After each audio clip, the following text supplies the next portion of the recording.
In this video, we'll review the history of digital learning in higher education. We'll start with the introduction of MOOCs in 2012 and work our way to emergency remote learning during the COVID-19 pandemic.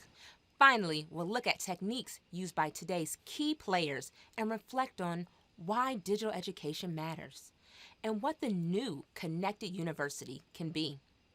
In March 2020, with the advance of the COVID pandemic, almost overnight, universities moved from fully in-person classes to online. Zoom use radically increased as traditional in-person lectures were replaced by Zoom sessions. Professors didn't have time to learn new techniques or new methods for delivering classes, just Zoom. But emergency Zoom lessons lacked essential planning and design, and the quality of the learning fell. Studies have shown that the period of online teaching delivered during the pandemic resulted in a profound learning loss, especially for underserved communities. But not all was negative.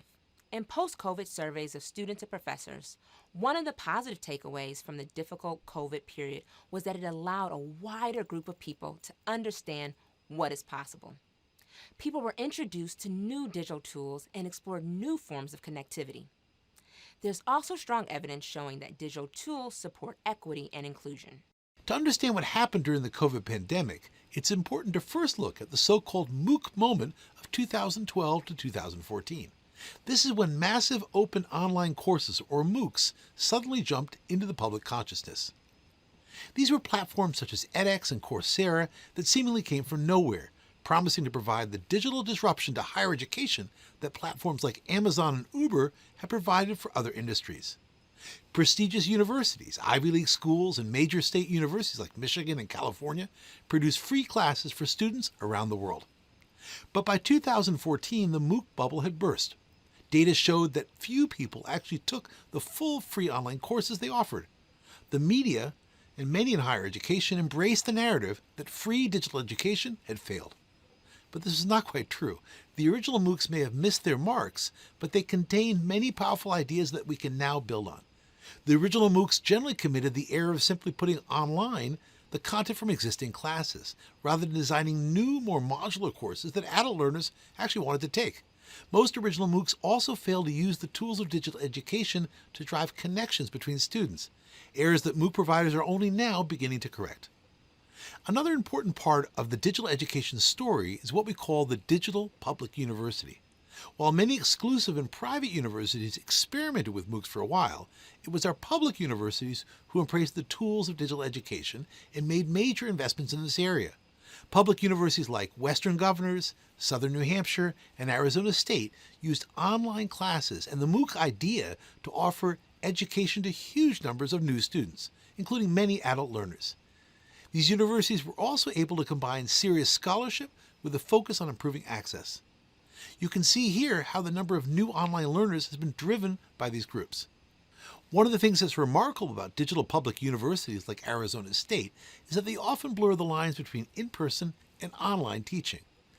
Many students can take certain courses in person, others online, and move back and forth between them. All share well-designed websites, professionally made video tutorials, and in many cases, online case studies.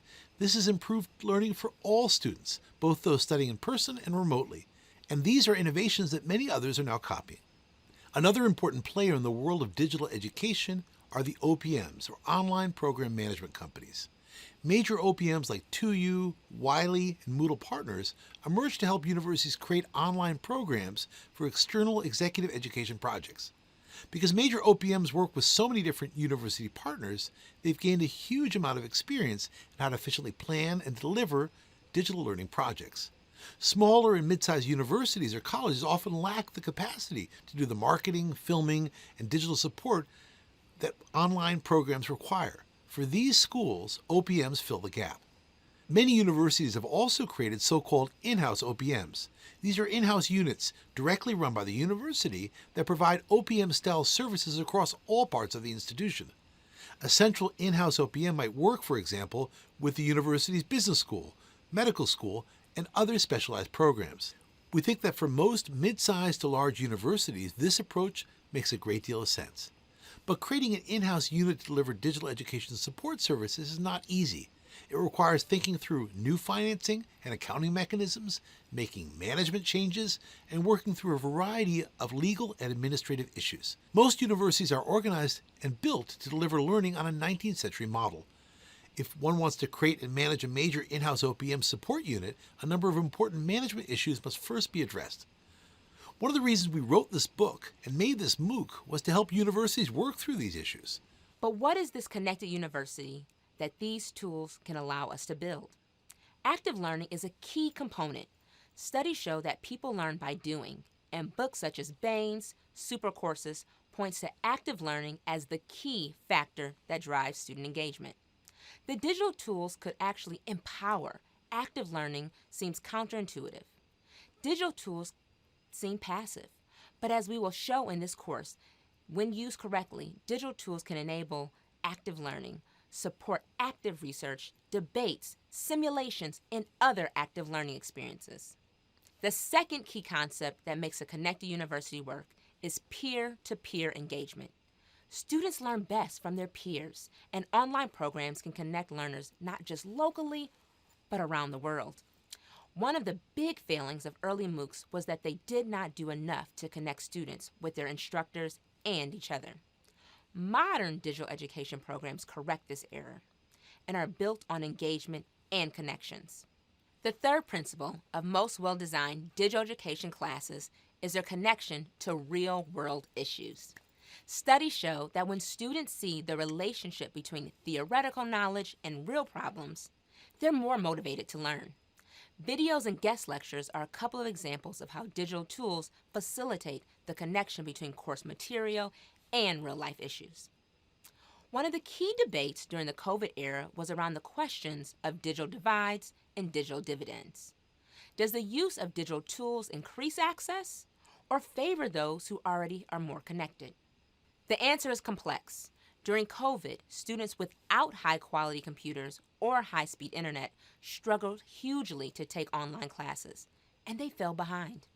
For that reason, some believed that digital tools increased the digital divide between wealthy and poor populations. However, there's increasing evidence that digital tools, if used properly, can be a fantastic way to increase access and equity. For students needing new skills and extra help, digital tools and scaffolding can play a huge role. Digital tools can also help to train the trainers. They can help teachers and professors deliver high-level learning experiences for their students. They also allow students who are new to concepts to review them and study them at their own pace. And the coming AI revolution is poised to turbocharge this process. Investing in digital enhancements of course materials generally improves both online and in-person classes. One of the benefits of creating digital case studies and pre-recorded video lectures is that more classroom time can be used for active learning activities like discussions and debate. This is true for both classes that meet online and in person. So, this all sounds good, but how do you pay for it? Well, if done correctly, the beauty of digital enhancing your university's curriculum is that it generally pays for itself. One of the principal reasons many universities go digital in the first place, often with the help of OPMs, is to access the new revenue streams that new online programs can offer. As new learners pay tuition to take online courses, universities are able to expand enrollments without having to build additional physical brick-and-mortar buildings. This allows universities to reach new learners at a time when traditional college-age populations are declining and increases their overall profitability. The ever-evolving nature of our economy requires that people change jobs and upscale several times throughout their careers. Digital tools allow universities to play an important role in this process. The good news is that the digital assets created in these revenue-generating programs can also be used and shared in mission-driven projects, without undermining the revenue generation the programs offered. It can allow you to pay for it and give it away at the same time. This core idea was one of the major motivations we had in writing our book and making this class. Most of us became educators because we want to help improve the world through the sharing of knowledge. Digital tools allow us to do this at scale.